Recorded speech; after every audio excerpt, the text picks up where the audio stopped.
Well, hello everyone. Welcome back. How are you doing? It's exciting to be back here today. I'm glad, Darren, that you're back. It's great to see you again. We'll get to start hearing from you again pretty soon. And hello, Daisy. How are you, my dear? You're on mute, darling, so we have to take you off. We're very excited. This is episode 4 of Demystifying AI, Why Humans Are Still Valuable. And today we're going to talk about a little bit about conversations that we've been having as friends and colleagues around what are top leaders really asking us today. And what we're hearing is not just how do I do more AI? How do I make AI work within my company? But also they're asking, how do we make it more human? So we're already seeing the pivot and understanding both, that those are both critical. And so that's really the question we want to dig in today, understanding all of those elements. Please, if you would, feel free to put questions in the chat. We want to hear from you. We want to get your ideas and your thoughts and let us know what you're thinking. We're streaming on a number of services today. We're on YouTube, on LinkedIn, on X. So lots of places to go to find us and to see the recording afterwards as well. So we're going to talk a little bit about how companies have maybe over-rotated. Darren, I know this is something you understand really well, how they have potentially over-rotated into the AI era and how they're handling that. What is the success balance between people, process, and platform or technology? How do we balance that out? And what does that look like? And how do we stay human in this era, right? So again, I'll say, Darren, welcome back. I'll let everyone introduce themselves, and then we'll get into it. Yeah, hi everybody. It's good to be back. My voice is a little bit shot. I've been talking a lot, and we got a new book out, so we've been doing the book tour. So forgive me. But anyway, yeah, absolutely. I think the theme for last week when I was in Seattle with the Haliczer group, great organization where we bring a lot of investors and businesses and everything together. And the big topics really were the convergence. There's the AI is definitely, a game changer. We all know that. And there's a convergence going on. I won't spend a lot of time on that. But what I'm referring to is the fact that every category or every pillar of business that we've seen in the past is becoming strengthened, accelerated. And it's almost like the 4 pillars of business and the 4 pillars of capital are all being accelerated to a level where they're all pretty much neck and neck. There's not a technological advantage in one area or another because AI is so democratized. Right. It is handing a lot of power to a lot of people quickly. So, one of the big things was, what does it take to be successful in the AI era as a business? And, there has been an over-rotation on AI. And I think for a lot of investors out there, I think last year they spent quite a few millions of dollars trying to do the first to market thing. But then they started realizing things like note takers were, being launched. People were signing up $9 a month, et cetera, et cetera. It kind of categorized it everywhere. And then, ChatGPT and Google just said, oh, by the way, you can build your own agents now, and you can do a note-taking agent now. And yeah, you don't need the $9 anymore. And boom, so it's like, it was note takers were in, they're slowly going out. And it's interesting to see what that does to the investment community. What they did is they went, whoa, wait a minute. We don't want to over-rotate on AI. We want to pull back a little bit. And they've been sitting back. They haven't been investing, I'd say, for the last 6 months. Let's just say right around June. But then they're coming in now because they know what they're looking for. And it's exactly what we talk about here. It is that org board of silicon-based and, human-based. So when we talked about capital, Stacy Engel, who's kind of pioneering a couple things here, she talked about the fact that you've got human capital, and that word now means more than it did before. Knowledge capital, that word now means more than it did before. And then tech, how good are you at tech now? Because everybody's got it. Everybody has this game-changing fire. How are you using it? And then, of course, financial capital. But what I'm seeing, though, is I'm seeing all kinds of investment deals that are multi-layered, not just financial capital. Right. Like what I'm doing on my side is I'm working with clients to say, Well, we just, like we got an idea. We're going to bring AI to life. We're going to make this happen. We're going to build an app that, teaches you how to run all of your comps for real estate in a matter of 10 seconds or less. Right? That's where we're at. Like that's the speed. Everybody wants that speed. But then it's immediately, well, what do we got to do to fund this? Well, hold on. There's 3 other types of capital out there. You got the human capital, you got the knowledge capital, and you've got the tech capital. I'll tell you what, I'll bring the tech capital and I'll bring some knowledge capital. And then you bring some human capital, and then we'll go get some financial capital. And that's what I'm talking about, this convergence. Silos are they're blowing up so fast.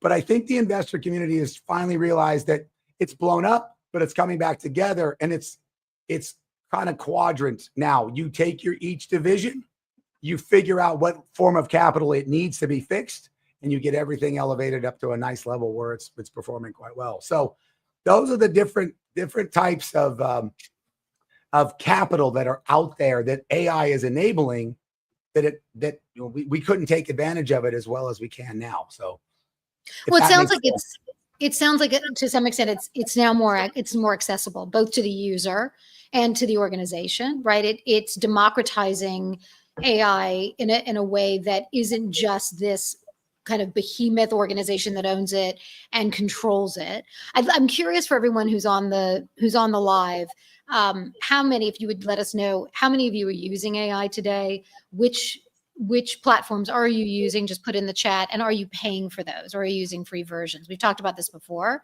how important it is to find 1 or 2 or whatever your needs are. But I'd love to hear from people as to what they're doing. And I think we'll dig more into this in this conversation, Darren. I think that was great. Daisy, I just want to give you an opportunity to introduce yourself again to the audience and a little bit about what you do and your thoughts on this. I have lots of thoughts about everything we talk about, but I'm Daisy Watkins. I'm founder of DW Concepts, also Lumapath.ai. So I am in the marketing space. I actually am an AI marketing strategist. So my niche is making sure that your branding is properly representing yourself, not just as a company, but your authentic company and the services that you provide. So in reality, AI is changing the way we look at things, and AI is changing the way it looks for information to get the trustworthiness, the creativity, the human piece of it, which is a very interesting concept, right? That we have machines, yet we're telling it to be human, and we're teaching it to be human and how to find human markers within content. Our websites, or as we engage on a day-to-day basis. Those are experiences that AI doesn't have that we do. So anyway, I'm in branding marketing, and I walk companies through how AI can see you, and how you can be seen by AI, basically. Did some exercise with Darren on a couple of things, and clearly there's a lot of work that every single one of us, not just us, but big organizations need to do. They have the brand, so they're always going to be seen. But the ones affected by it are the small to medium-sized businesses that are not aware of this, or are just putting things out there to have a placeholder, a business card, basically, as a web page. Mm-hmm. And if you're still carrying paper business card, it's okay. And if you've been established since 1988, AI won't see that business card, by the way. And if you have a pamphlet that you hand out to your, as you do your cold calls, knocking on doors, that's great. But make sure that's also up on your website or wherever you sell, because that piece of paper is not going to be seen by AI. So that's what I do. Make your digital footprint, but make it so that you're still the human, and that you are expressing yourself and delivering yourself truthfully, authentically, and ethically. As an organization. We talked about that. We've talked about that every week, right? The notion and the concern around the authenticity. How are we seen? How are we engaging? What are we putting out there? What are the markers? Somebody just said something to me just earlier today about how there's already burnout as a consumer with the stuff that's coming out, right? What are we seeing? We talked a couple of weeks ago about the fake videos and all this stuff. I think our attention span and our ability to consume this stuff is getting shorter and shorter and shorter, right? We're having less and less ability to really engage effectively. And for lack of a better term, kind of put up with the BS of what it is that's coming out there, not just from a business perspective, but even just from a human, from a personal perspective, right? I think that that's changing too. But I want to just pause for a little bit. So I didn't mean to cut you off. Yeah. But we have some questions, I think, on the Sure. So let's probably. I love want to it. say hi to Jesse, who said hi to us. Jesse said hi, and Brian and Kelly. So Brian's got a couple of questions. Let's see. We'll address how people still need to think and review AI models and how to reduce fears they will be replaced at work. So great point. We just talked about this in our prep earlier. Darren, you want to take it? Because you have an opinion on this, a very big opinion on this. Yeah, I mean, I do. I mean, I think that what a lot of folks that have been playing with AI for the last couple years, I think they've realized that the hype is the hype. Yeah. Meaning that it's going to take your job and all that stuff. There's a lot of deep reasons why that's happening. And we're not going to go into that today. But the reality of it is that we just have to adjust. And when we continue to talk about the org board of the future, we have to acknowledge a little bit of the hype, but we also have to acknowledge a little bit of the human, which means when I first really started embracing this and started trying to anticipate where the market was going and where my clients should be, spending time in terms of revenue operations and how they should use AI in revenue operations. I was at one point saying, I was one of the people running around saying it was going to be 80-20. I mean, it was going to be 80% agents and 20% humans. But I can tell you in the last 60 days, I've changed that quickly. Because what I've realized is that the humans really have a lot to do with the day-to-day, and you cannot get rid of them. So really what it's looking like is that we've got this assistant, a twin, a clone. You've heard these different things that have been going out there. Yeah. And here's the funny thing is that what does that mean? Is that it's taking AI and it's demoting it to your little brother or your assistant. And that's really where I'm seeing the investors. Because look, where the money goes is where this market's going to go. And right now the investors are saying, look, I'm looking for a company that's about 50% AI, 40% AI, and 60% human. And that's what we want. And so if that's what they want, that's what they're going to get. And the other thing that came out of it was, we talked about this before. If a human was to be replaced at a law firm, this one near and dear, Shera, and both of you do. Law firms heavily relying on people. There's a lot of legal research and all kinds of things. AI will do great there. But when it goes into a courtroom or it has to sit in front of a desk in front of another grieving widow or a person that got hurt in a car or whatever, it's going to have to be human. So that's why I've started to really, really shift the model to carbon-based and silicon-based. And I really think you're going to see paired lawyering, paired developers, paired everything. And so will humans lose their jobs? It's not as bad as they're going to say it is. But the 40%, what I would encourage all the listeners to pay attention to is just start figuring out how to manage that 40%. Start being the human in the room. And even though they've taken maybe a couple jobs or they've not allowed them to hire on more researchers because they've replaced researchers with agents, even the knowledge that goes into that agent is going to be something that you'll be contributing to, and you'll be training and you'll be coaching and you'll be very much a piece of it. And that's really where I see it going. Your knowledge is capital. Your skills are capital. Your wisdom are capital. Exactly. The investors know at the top now, they don't even want to hear a model that doesn't include mostly humans. Well, and I'll share this, right? If I go back to the beginning of my law firm career and I was doing document review, and I still think I have the scar from, we used to have to stamp documents with this huge stamp thing. When the advent of e-discovery came out and this notion that computers were going to go out and it was going to do all the work and do all the research behind all the documentation, and it was going to eliminate all of the jobs, and lawyers, especially young lawyers, would never have jobs again doing e-discovery, doing discovery work, which was the mainstay of how they were trained and how they were acclimated as junior lawyers. And interestingly enough, it was the opposite. It was the opposite, because what it did is it almost opened it up like an onion and gave the ability to do far more and deeper research and review than a single human could do. Because a human burns out. A human needs to eat and go to the bathroom and sleep, and the computer didn't, right? So the technology as it was being built for e-discovery created this unbelievable opportunity for much more to be done.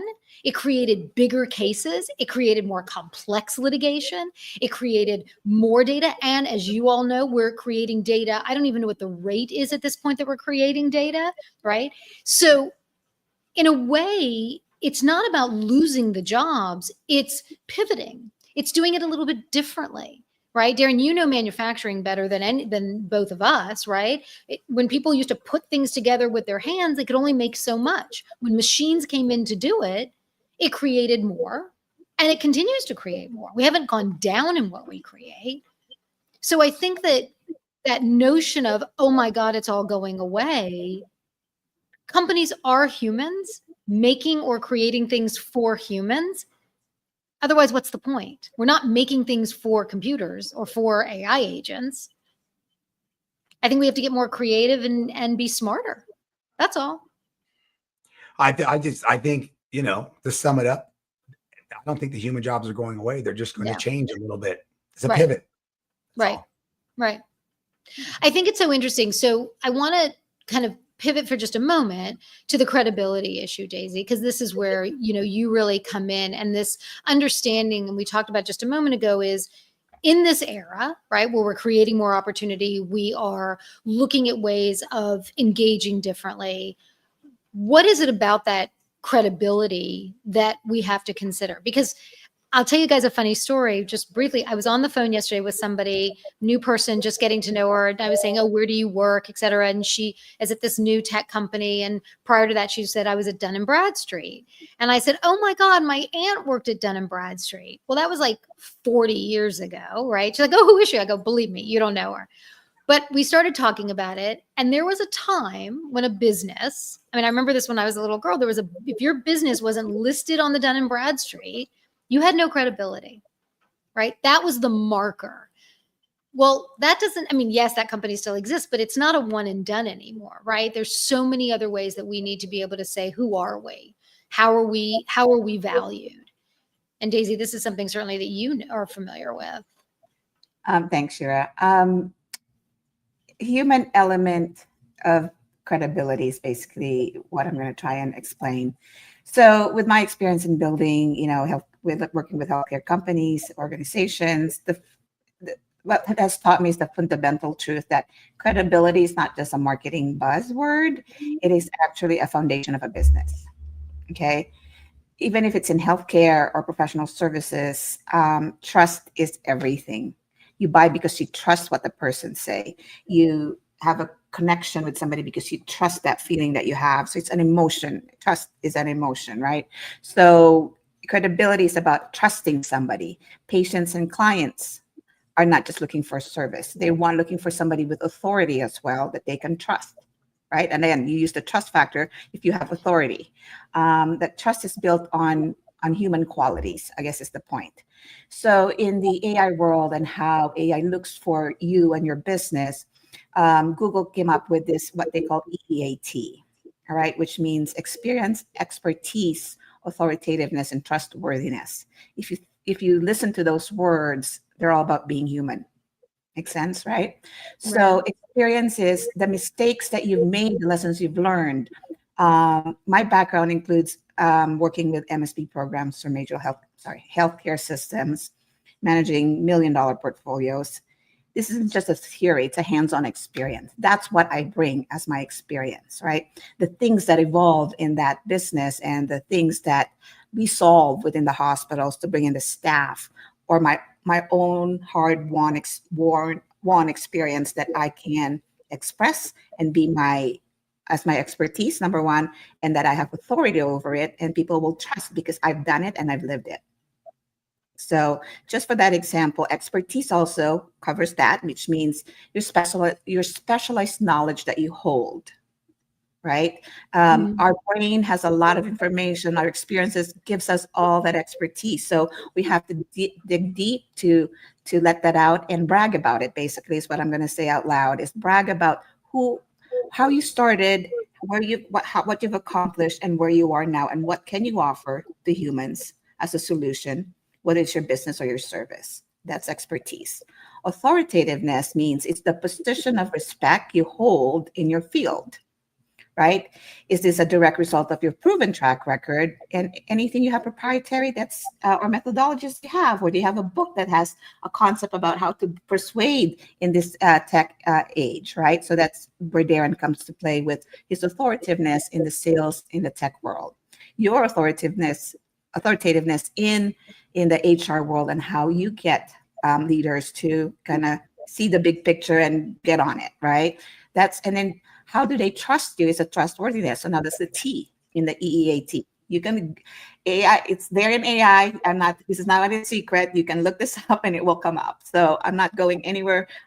But so trustworthiness is basically your ability to deliver your promises.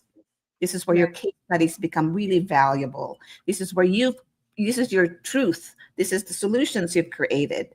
These are the newsletters you create. The blogs that you create has to be a real experience. Blogs, I can see blogs that are made by AI automatically, immediately. Guess why? Because they don't tell a story about an experience or an actual situation that you've resolved or you have an answer for.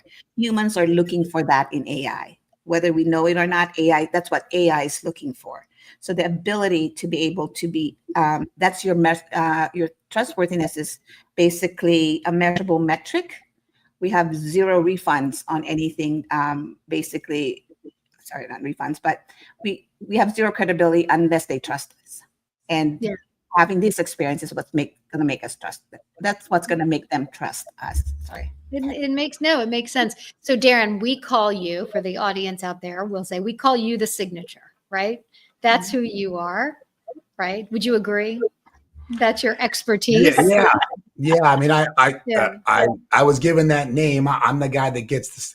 What was this? It was, I'm the signature guy. Oh, you're the signature guy. Signature guy. That's right. Yeah. That's what we call you, the signature guy. The signature. So how do you you mentioned, I think you mentioned earlier the book that you just wrote, and it's brilliant for anybody who's interested. Do you have a copy you can show everyone? Because, got to have it handy. I think Daisy does. I'm still waiting for mine. I only have it here just in case. I'm still waiting for mine. I don't know, but I don't know about you, but I have the hard copy. I want the hard copy. I've told you I want the hard copy. But yeah. So I think that, speaking to what Daisy was saying, right? How do you tell the world in the AI era who you are, right? And what you do? What is your, I'll play on words. What is your signature in the AI? Oh, I mean, I think, it's funny because I am the signature guy, right? And I have relied for years on others to do the funnel and to do the business development side. I was quite spoiled when I was in the software game. Somebody spent millions to try and get me leads. But my job was from the time that was from the first meeting till the end, right? And I was very good at the signature. This book is not about funnel building. It's about getting a signature. So to be honest with you, as I broke out on my own in the AI era, I had to rely heavily on Daisy and others to help me get the funnel going. We're still learning this game in the AI era, because what worked 3 months ago for my business, it's dead now. It's just absolutely dead, because you have to go back to your authentic self. So how do you get the signature? Well, yes, you got to have a lead first, and then you go to Apex 8 and you figure out how to set it up so you get the signature. And one of the things that I think that I'm seeing and that Daisy brought up to me is that there's a lot of people getting a fast funnel, but their close ratios are terrible, because they don't know how to take it from there. So this is an interesting thing in that we have marketing, we have branding, we have the funnel building now, and we have the sales, and they're all four different. And I think that what I would love to hear is from both of you is, what is the secret to a funnel? Because I'm a little bit on the new era of business development. I got to go out and get this stuff on my own. What's the damn secret? So I'm going to tell you flat out. I just had a conversation with somebody an hour and a half ago about this, and I have experienced it with clients of mine, especially entrepreneurs, young businesses that are trying to go to get ahead. I probably get, and then you all may as well, 10 emails a day. We're going to find you all your leads. We're going to get you. We're going to send out 100,000 emails a minute. We're going to get you deals, blah, blah, blah. 2-3 years ago, when I first saw this phenomenon, it was a pay to play and it's expensive. And I know too many clients of mine that did it and lost and never got anything out of it. Now I'm seeing a shift in that phenomenon in these services that are, oh, don't pay us. We'll take a percentage of the deals you close that we find for you. And you're going to pay us $1,000, $2,000, $3,000 a month for our tech, right? Which is expensive because they're saying we have a CRM, we have this, we have that, you're going to pay for that. And there are different models out there for it. I get that. Some are more expensive. However, I think when we tie together the understanding of authenticity and trust, ultimately building a funnel is who do we know? With whom have we worked in the past and built relationship? This is the human element to it, ultimately. With whom are we having conversations remotely or on the phone or in person? And how are we getting our message across? So if we're authentically telling the world who we are and doing it in all the ways we need to, this is something I never thought I'd be doing, right? To get out there. But I don't think it is the AI, we're going to go out and find you 5,000 leads every day kind of thing. I don't think that's building a funnel. I don't think that's logical. I've never seen success with it. I've never heard success with it. I think this was a get-rich scheme, quick scheme that a lot of companies went out and did. So I think that there is an element to oldie but a goodie. Who is in your network? Who are you talking to? Who do you know that you can have a conversation? And I hate to say it, but it's hard. That's why sales is so difficult. We have to ask. And I heard, I don't know if it was on a video or a podcast. I've got so much stuff going on, but somebody said in the moment that we are most afraid to do something, that is the moment we need to do it, right? That is the most authentic, number one. And number two, it'll come across. We just need to make it happen. So Brian saying, we'll get you a high ticket class. Yes, exactly. We're going to take care of it for you. Don't worry about anything. Is it really possible that that's how businesses have, when we know we've been in sales? And I'll leave it this, and then Daisy, I'm going to turn it over to you. There is not a business that exists that doesn't sell. No. It doesn't matter. It may be actually selling something, a car, a product, a technology, whatever, where there's a real transaction. But Daisy, you talked about, I think it was last week, this notion of how do you find a doctor? And I have to tell you, I was thinking when you were talking about it that I don't, what do you mean? Like, for me, it's about, I don't go looking on Yelp for a doctor. I ask my friends. But they're selling. Doctors are selling their services. So nothing doesn't need to be sold. Everybody needs to know how to close that deal in some respect. And I think the lead generation and building that funnel is as old-fashioned as it can be, with fun tools, with ways of doing it differently and exposing ourselves. But for me, it's not, there's no quick and easy way to do it. There's no magic bullet, even still. No, to your question, Darren, in sales, right? We all learn this as old school. I mean, our age, basically. Sales funnel is in a funnel like this, right? So no different in marketing, right? The funnel is, this is all your services. This is who I am. The funnel, basically, that's why we call it the funnel. This is what we're promoting to you today, for you today. This is what we want you to look at for our service today. So you're basically just narrowing down all the services that you have on top into little funnels. That's what a funnel is in the marketing world. Redirecting you to where you want, what I want you to buy, what I want you to see, and what I'm offering. It's not totally you. It represents part of you, but not you. So I have a question for you, and I'd love to hear from everybody that's that's in our audience. Will AI really make us successful? Or is it going to simply amplify the good and the bad? right? Is it going to bring out and show more of who we are as humans?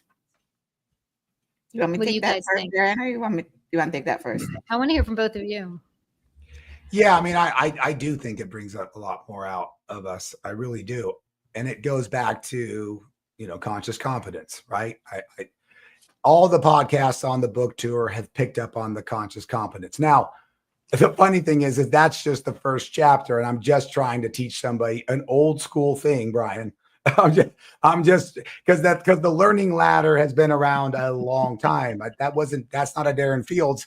I just brought that into the first chapter because my publisher said I needed to get people's minds thinking a certain way before they dove into the meat of my book. And the reality of it is conscious competence. In order to do AI, you have to have conscious competence. Meaning, if you just say, "Hey, make me a picture," and you don't have any conscious competence around being a graphic artist and working in an advertising firm and all that stuff, your prompt is going to probably cause you more frustration than what you could possibly imagine. You got to have conscious competence around it. What I find is that AI challenges us to be consciously competent because it's like, well, what do you want me to do? Now you have to go out of unconscious competence. A lot of people are walking around on this planet unconscious competence, really good at something, but if you ask them to write a book about it, they couldn't do it. That means they don't have consciousness around what they're doing. AI makes you think all the time. Like, well, okay, well, wait a minute. How would I do this if I'm going to do a list, build a product that would do a listing in 10 seconds or less when I'm answering a call before the other 50 other realtors get to it? I would need to, and now you have to get into the consciousness of it. And it's making you a smarter human. It is making you smarter. And what I'm finding is that everybody thought that they were going to do it. But like that law firm you were at, it frees you up from the stamp. But now that energy goes into something else, probably a little bit more valuable in terms of human capital. Right. And I think that's really the key, right? I think it's that ability to free us up from the most mundane. If we go back generation by generation by generation, we've seen this every single time. One of the first things I said when we started the series was that, and I still believe it, right? That when the wheel was invented, that the person that created the wheel, we don't know who it was, we don't have any record, came into the cave, held up the wheel, and the rest of the community went, "Oh my God, that's the end of society. You've ruined us," right? Because it's human nature to be afraid of something new. We are so afraid to change. I've done change management work forever, and I see it all the time. I think I may have even mentioned this last week, Darren, but I don't know if I said it to you. The person goes to the doctor and says, "I don't feel well, and I want to feel better. I want to go running, and I want to do this." And the doctor says, "All right, look, since you were here last time, you gained a little weight. We can take a look at some blood work, but here's what I'm going to recommend. Let's change your diet. Let's, maybe don't drink so much, and let's get you exercising." And the person says, "Oh no, I don't want to do any of that. I just want you to make me feel better. Why can't you just make me feel better?" It's inherent in who we are, right? And I see that all the time. So how do we, I think with AI, it's the same thing. I think the difference with AI is that it's putting it much more in our face, right? It's putting it right there on the screen for us when we're using it every day, and it's telling us what is going on. I think really that's a great illustration of the consciousness. Right. Are you conscious of how the human body actually works? And do you understand why the doctor's telling you to stop eating at such and such restaurant, which has an ingredients list that's filled with chemicals? The consciousness about that is the problem, right? That's the thing. But AI brings that to you now. It didn't before. It didn't 3 years ago. It didn't bring it. Why did they say that about the click funnel? And what does that mean? Well, go ask AI and it'll answer it way better than we did as far as the past or the historical or the building blocks. But then now that you have that data, the human then goes, "What about," and then fill in the blank. So consciousness is really a big thing that AI brings to the table.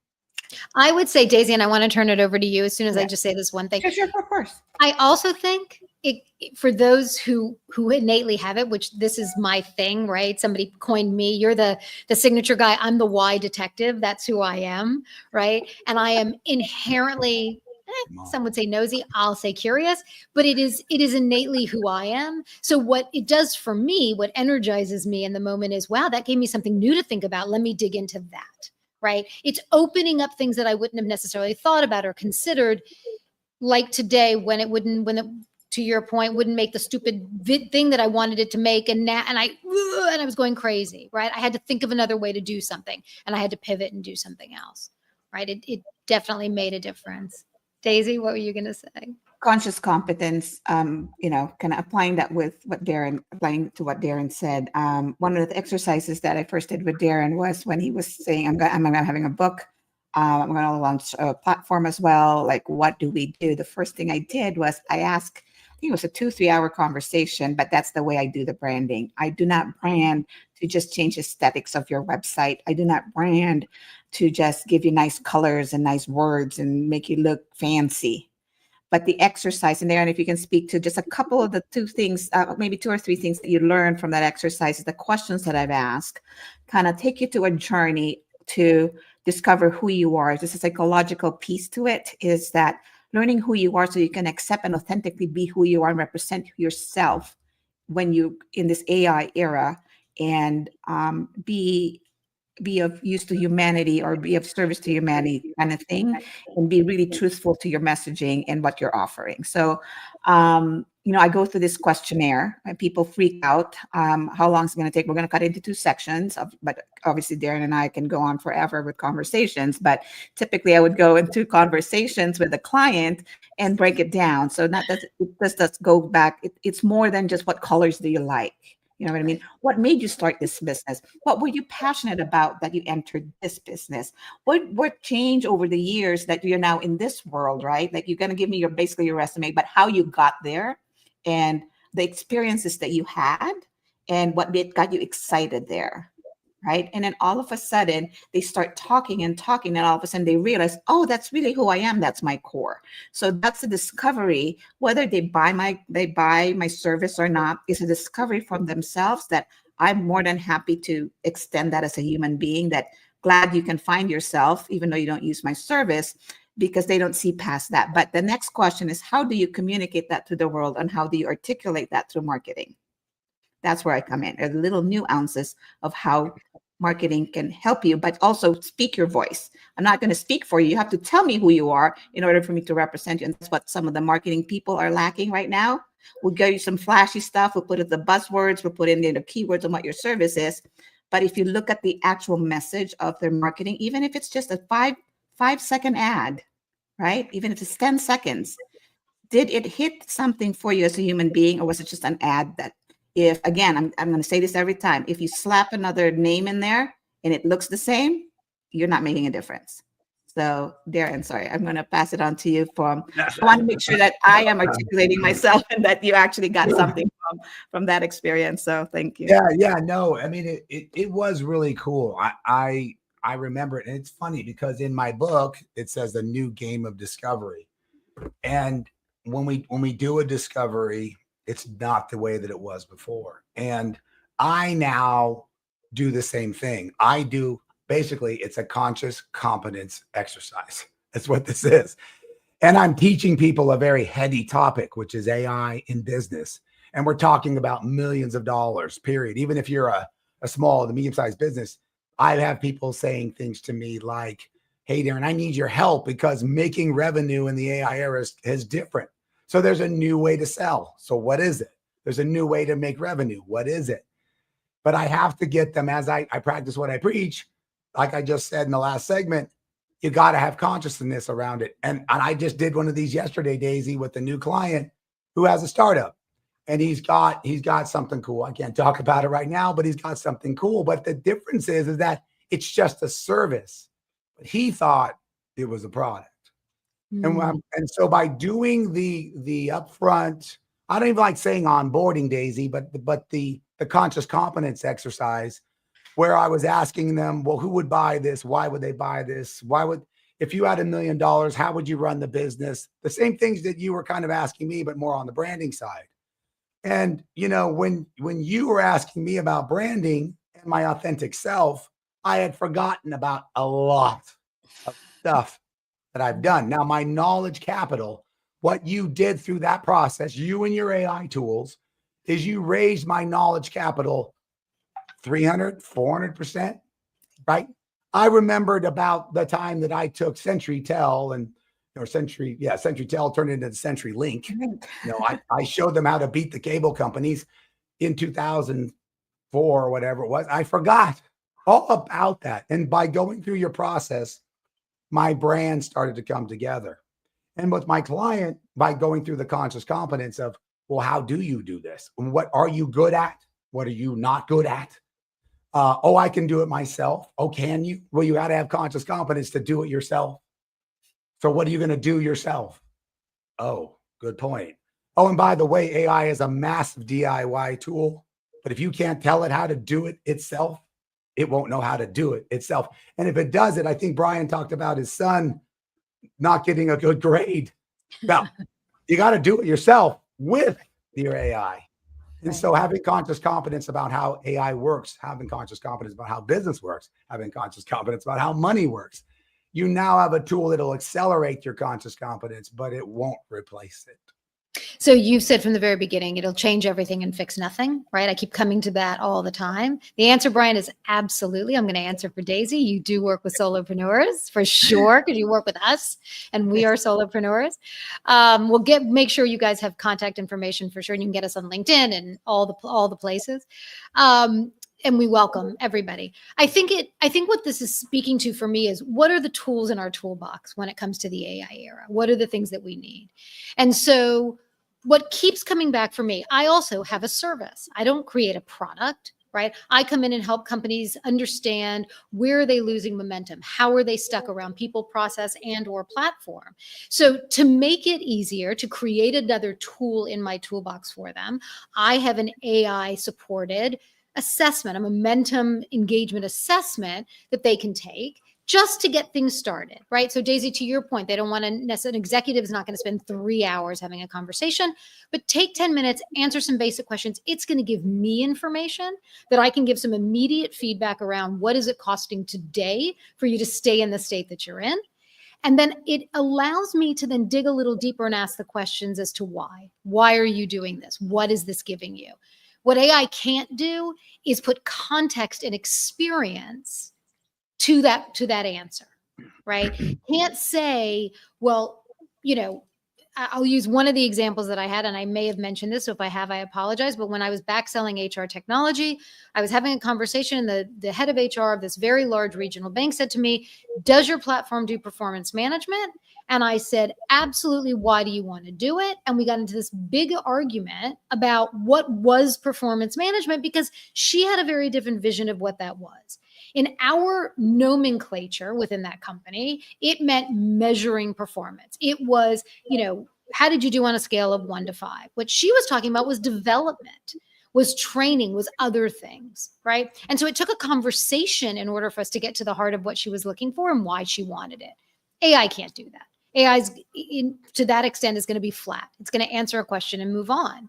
And if she didn't know to ask a different question, does your platform do this? The answer would have been yes. And that would have been the end of the conversation, right? So I think that there is so much value in who we are, what we bring, especially as we have more experience. That experience, Darren, you said it, that human capital that we have is equal, if not greater than the other. And the knowledge capital is paramount in our success, right? It's what we have to bring to the table in order to drive success. As much as I'd like to think that I could use AI and go out and be a doctor because I think it'd be fun, I don't think that's going to happen with AI. I think that's what we all thought we were going to be. Right? Even with all the shows that I watch on TV and I know how to answer, it's still not going to make me a doctor. I'm still not going to be allowed. But you learn really quickly if you have the brain and you actually are seeing what it's about to do, what it's starting to do. It went so fast, like even from 3 months ago, right? What was how an LLM was working has now changed to how the other tools it added. So a good example, I think somebody said they also use Perplexity. If you haven't seen, they've been posting now on the right side about Comet, right? So that's a web browser interface looking, but it's still AI. But they want people to get comfortable with using AI by making it look like a browser. That's basically what they're doing. It's a user interface so that they can get used to it and actually start using it, which they've also partnered with a lot of the search engines such as Google, because you can log in as those and it still has your content. It's just AI. So by Google partnering that, they basically eliminated the top portion of their AI answers, right? Into Perplexity. So a lot of things are changing. A lot of LLMs are looking for not looking for different things. They're still looking for the EAT. Trust me, there's still those factors that they're looking at. That's their baseline. And then how they scrape it and the sources that they look for are the credible sources that they get those from is what matters. So that's what I do. And so we go through that. It's an exercise. It's not easy. There's no one. If somebody tells you that we can automate your AEO, which is answer engine optimization, on how AI is going to find you, there's not a system out there that can do all that for you like SEO does. Wow. Even with SEO, there's a lot of manual things you have to do. It is harder to actually do an SEO expert. It's not harder. AEO is not harder. It is harder if you don't have the experience or if you can't tell a story about yourself. That's what makes it hard. But it's the tenacity that you put in it. It's not a one-time shot where you're going to be found. It's you continue to have to feed it, right? Because AI is all about data, information. So the more information, the more updated your information is, the more it's going to get your credibility in there. So that's what it is. It's continuing to massage it, for you to grow as well as an organization and as a thought leader, as a leader in your industry or in your niche. So there's a lot of things that comes with this, with AI. You have to also grow as an organization, not rely on it to just speak for you. You have to speak for it. But when does it become, and I'd love to hear this from both of you. When does it become noise? When does it become just stuff that's out there that we just get tired of and we don't want to see it anymore? We don't care anymore. Building businesses, for those of us who are all building businesses and we're on our own, like, is there a limit? Is there a moment where we're like, we don't have to post on LinkedIn every single day. We don't have to do a video every single day. We don't have to be on TikTok like, what is it? Where are we in that? I'd love to get your feeling on that, Daisy and Darren. I mean, I don't know the answer right now. It's crazy. Mm-hmm. Well, I think that's really it. I mean, RevOps is an art form that's changed, right? Okay. Revenue operations, like for a while there, I called myself a fractional chief revenue officer, but that was so 2022. It was just, it's terrible. It doesn't work because there's this convergence things I talked at the top of the hour, which was everything's coming together. So revenue operations includes funnels. It includes marketing. It includes sales. It includes customer care. It includes shipments, because Daisy talked about trust and she talked about the ability to deliver. And one of the, two of the chapters in this book, an Apex 8, talk about debrief and handoff. And the reason that's so important now is exactly what Daisy said. It's trust. What are your references? What are your use cases? What are your stories? Well, let's say on my 22, transformations for private equity, right? Taking companies from here and helping them grow there through tech. When we did revenue operations, that was my area, right? So what I taught them was, okay, how do you talk to your distributors? What do you mean? We're here to talk about how to deliver, silicon chips or whatever we were working on. No. Your distribution team, are they selling you? If they have 5 other folks that make solar panels and they represent those solar panels, how are you getting them to recommend yours over the 4 other ones? And they would just say things like, oh, we're doing it by offering a rebate or a coupon or a this or a that. No, you got to go back to what Daisy said. And AI is now making this very apparent to a lot of executives. Who do I trust with my customers? Mm-hmm. Manufacturers think that the end users are their customers. They're really not. Sorry. So how are you going to, so now you go to funnel if you were a manufacturer and you were in charge of, you got lots of pressure and you got to now start selling machines to American manufacturers under the tariffs because it's changing. Bottom line, more people are starting to build here. Where the money comes from, I don't want to talk about it. I really don't care. No. All I can tell you is that there are shop floors that are being revamped as we're speaking right now, and people are going to go to work. And so how do you get the sales going? What are the revenue operations for an American manufacturer? Is it to worry about what Daisy and Shera think about? I don't think so. It really is what the distributors or the people who actually sell your product think. It's what they do because they've got options just like everybody else. You've just got to think differently. Revenue operations means, who would I build a funnel for? Do I do it like you just mentioned, Shera? Do I do it on LinkedIn? Do I just send it to everybody? Do I copy the cookie cutter program? Everybody on here, Brian, everybody on here, you all have something very unique. You have to go through the process of conscious competence, discover who your real customer is. What would you prototype to them? How do you validate it? And then you start all over again and you get going, right? That is the secret of sales today is who is your real customer and what would you build a funnel to? Because now you can do it without it being this one size has to fit all. Correct. You guys can personalize the hell out of everything that you couldn't do in 2022. And you don't need a big ad agency, but you need a smart one. And you don't need one that's only that is in New York because they probably don't even know the uniqueness of your business. But you do need a boutique marketer that understands your niche. So it's really this whole piece of how do I talk to my people authentically and how do they find me authentically? Well, and I'll add this, Darren, there isn't a company, right, that doesn't have revenue operations at some level because every company needs revenue. And so if we think about it that way, I don't care if you're selling oranges on lemonade. You've got a lemonade stand when you're 7 years old, you're selling the lemonade to get revenue. Okay. Yeah. And so it doesn't matter if you're that or Amazon, there's a revenue model that needs to take place. And it gets messed up all day long. And if you look at it too, when we're shopping, right, we go, oh, there's a product right there. They're kind of slightly different, but you go, oh, which one do I go? What do you do next? You look at the reviews. Yes. Right? They're online. Yeah. Right? So because they've experienced it, they've bought it, they've purchased it. So again, that product has a credential that you can trust what the people say, how they rated it, and you can make your decision from there.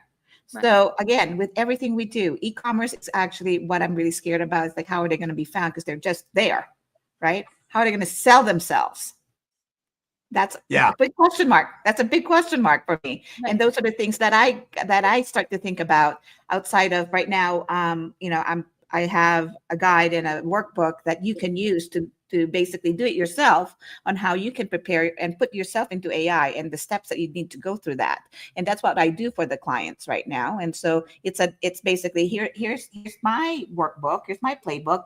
Do it yourself if you want to try it, but it takes work. And even with working with Darren, it takes months for it to produce and to warm up the system and find those markers that AI is looking for. And that's my job, is to find what are those markers who are the resources that AI looks for. So anyway, Shera, I think it's funny because I think it's wonderful. I think it's interesting that we all came to the same conclusion, which is we work with our clients and we give them the tools to figure it out. And we give them the playbooks. I do it around people, process, and platform. Darren, you do it around RevOps. Daisy, you're doing it around hacking. We give it to them.